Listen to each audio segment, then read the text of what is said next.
Hey guys, welcome back to my YouTube channel, and today's video we are going to be rounding off the two-part reading vlog where I read all of the books recommended to me by women in my family. In part one, I read and finished The Hiding Place by Corrie ten Boom, and I started Road to Paradise Island by Victoria Holt. Today I'm going to be finishing that book, and I'm going to be reading two more book recommendations from women in my family. And without getting too much into it, because you're going to hear all about it in the video, let's go ahead and get started.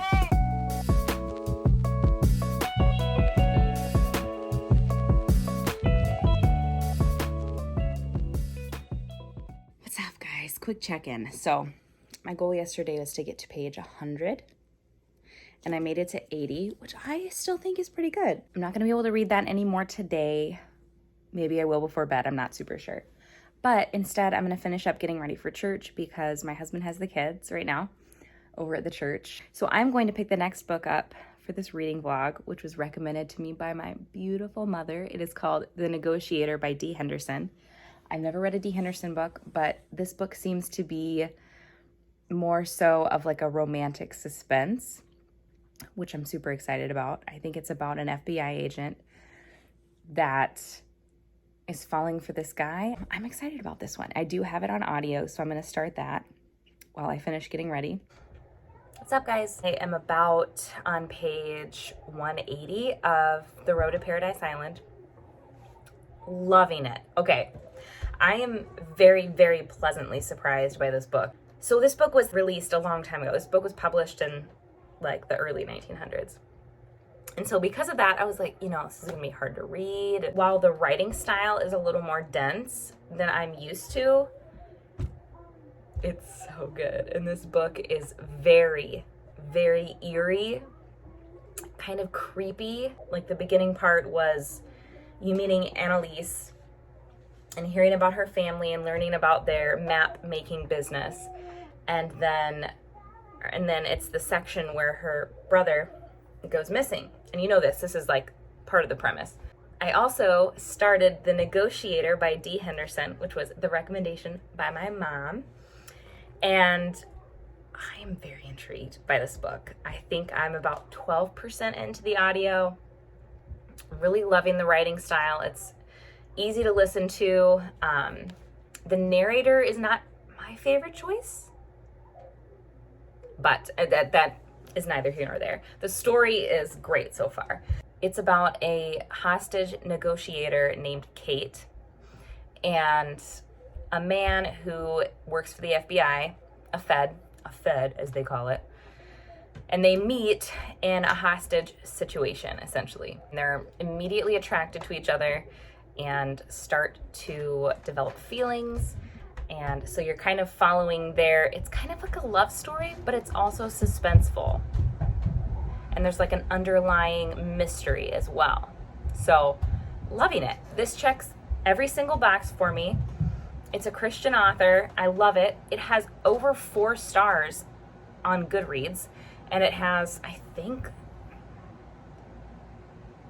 it was over 20,000 reviews. I could be wrong.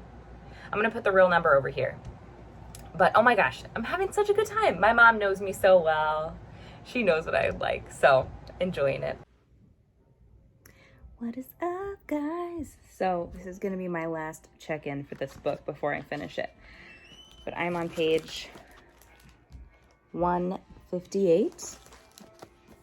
So I'm about that far in.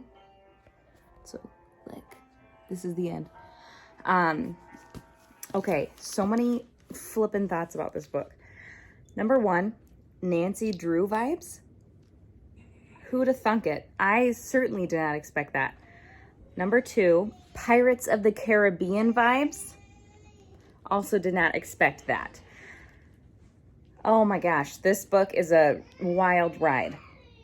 I don't love how long the chapters are, but there's enough breaks within the chapters that I feel like, sorry, my daughter's crying. But I feel like there's enough breaks within the chapters that I can still like pause in the middle of a chapter if I need to. So like that, even though I don't love the long chapters. But this is getting so juicy and so good. And I have to know what is gonna happen. Oh my gosh. The thing that happens at the end of the interlude in a dark house.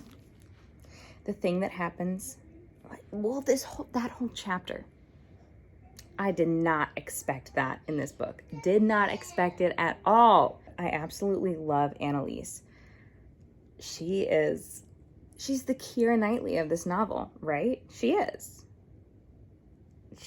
I finished The Negotiator by Dee Henderson. I really enjoyed it. I am super excited to have found a new Christian author in that genre, or maybe not new to you, new to me author. The book was so good. She rounded it off so well. I believe the rest of the books in the series are kind of following her siblings, if I'm correct.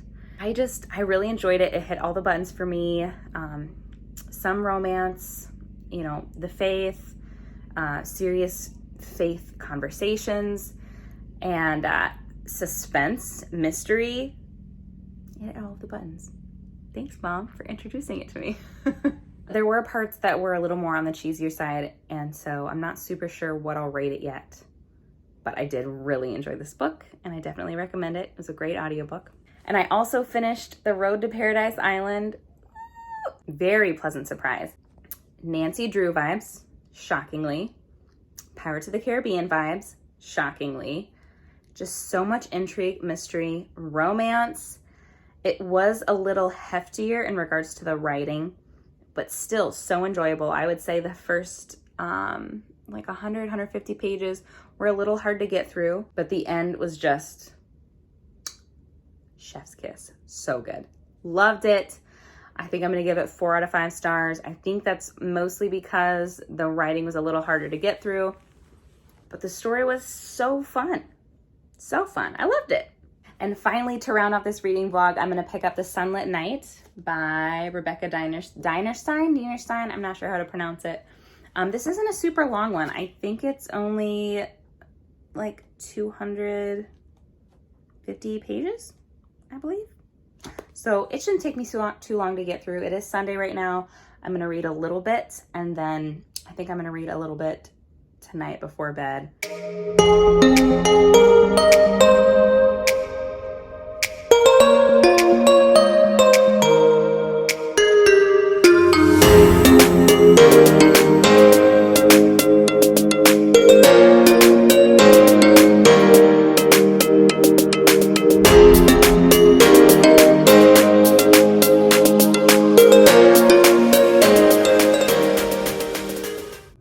What's up, guys? Here to do a quick check-in on The Sunlit Night by Rebecca Dinerstein.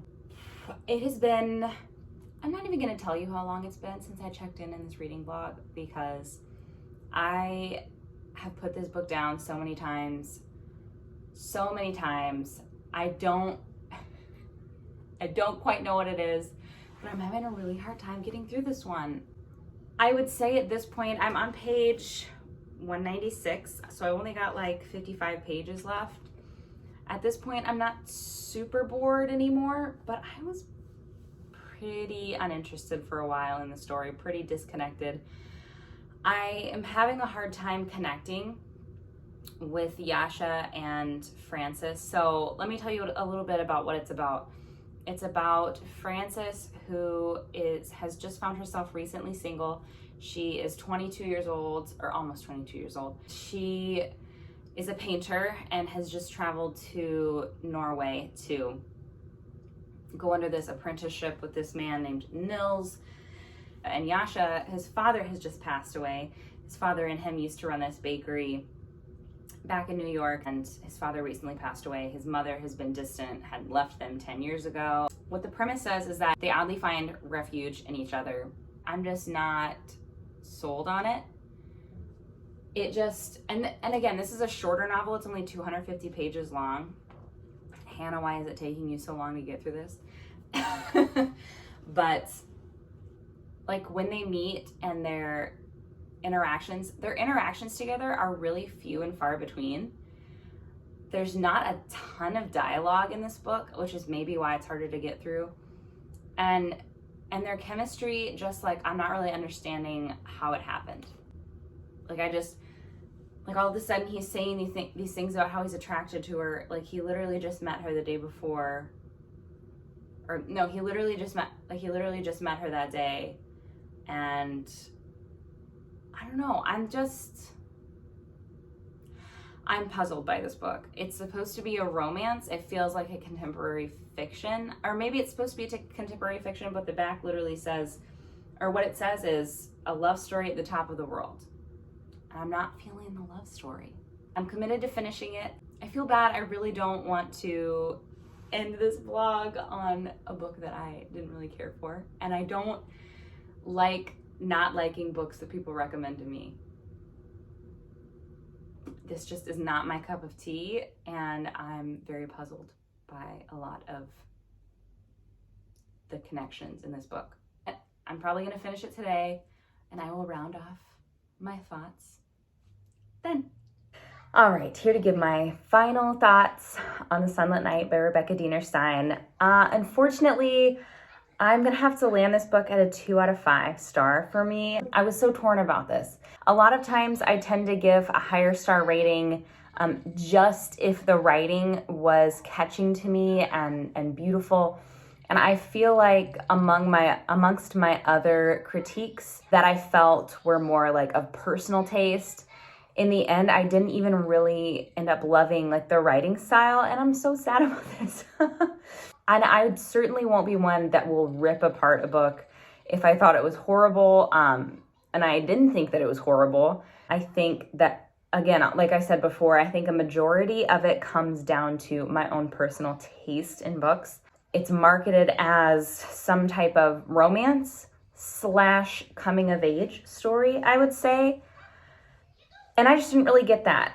I could see where both the main characters started in their, quote unquote, immaturity or lacking in, these things that they're going to come of age to later on in the story. But I didn't see them come to fruition, number one. Number two, I felt that the romance wasn't super believable to me, which is also very sad because I'm a huge fan of romance. I'm also a huge fan of romance with real life issues. And I feel like this book carried real life issues, but it lacked the chemistry in a lot of ways. I actually did look up at one point because I was feeling really stupid. I'm like, am I just misunderstanding something here because I'm not connecting with the writing? And I actually looked up, I was like, was this book published originally in a different language and then translated into English? Because you know how there can be kind of that disconnect? And no, it was actually originally published in English. Unfortunately, I'm giving it a 2 out of 5 star. And that is going to round it off for this reading vlog series, this 2-part series. I had so much fun reading books recommended from women in my family. I read The Hiding Place by Corrie ten Boom, 5 out of 5. Absolutely loved it. I read Road to Paradise Island by Victoria Holt. This was recommended to me by my mother-in-law, Jill, and I absolutely loved this one as well. I gave it 4 out of 5 stars. Next, I read The Negotiator, which is my first Dee Henderson novel, and this one was a wild ride and was so fun. A great recommendation from my mom. And finally, I read The Sunlit Night by Rebecca Dienerstein, recommended to me by my sister-in-law. This one was not so much a home run for me, unfortunately. I do have very specific tastes in regards to romance and especially like contemporary fiction type things, coming of age type stories, all of those things. So all in all, this reading vlog I think was a huge success. If you have any book recommendations for me, drop them below in the comments. If you haven't yet subscribed, please feel free to do so. It means so much to me because I love putting out new content for you. I look forward to putting out new content for you. And God willing, I will see you in the next one. Bye. 1, 2, 3, go!